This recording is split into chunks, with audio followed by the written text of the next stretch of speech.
अस्सलामुअलैकुम, आप देख रहे हैं के न्यूज HD। मैं हूं हारिस अलीशा गिलानी। चलते हैं आज की अहम खबरों की तरफ। ताज़ा तरीन खबरों के लिए चलेंगे कराची, जहां से रिपोर्ट कर रही हैं हमारी लेडी रिपोर्टर उरूज खान।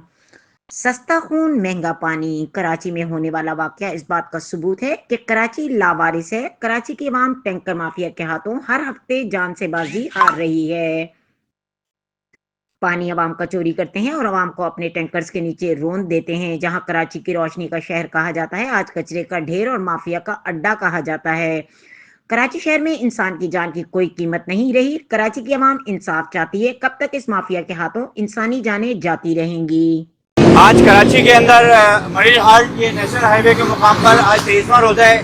एक और आंदोलनाक वाक़या हुआ है और वाटर टैंकर ने एक फैमिली को, मियाँ बीवी को और एक इसके अलावा एक और मोटरसाइकिल सवार को कुचल दिया है, जिसके नतीजे के अंदर 2 मर्दों की और एक औरत की और उस माँ के साथ जो एक जान जो है वो वाबस्ता थी, उसकी भी जो है वो शहादत का जो है वो इतलात आई है। कब तक अहलियान कराची जो है वो इस तरह से रोडों के ऊपर इस तरह की लाशें उठाते रहेंगे? कब तक जो है वो टैक्स भी देंगे और रोडों के ऊपर इस तरह के मामला होंगे?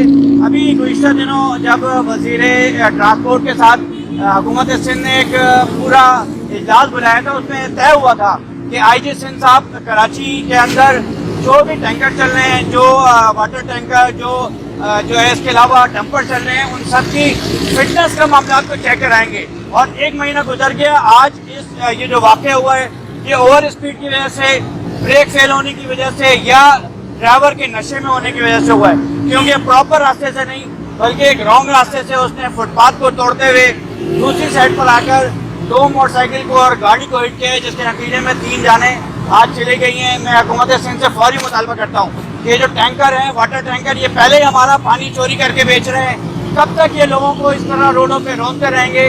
इनके फिटनेस चेक किए जाएं, कानून के मुताबिक जो इनको राहदारी दी गई है सिर्फ वहाँ पे हो। मैं तो कहता हूँ कि वाटर टैंकर को फौरी ख़त्म होने चाहिए और ये सारा पानी कराची की लाइनों के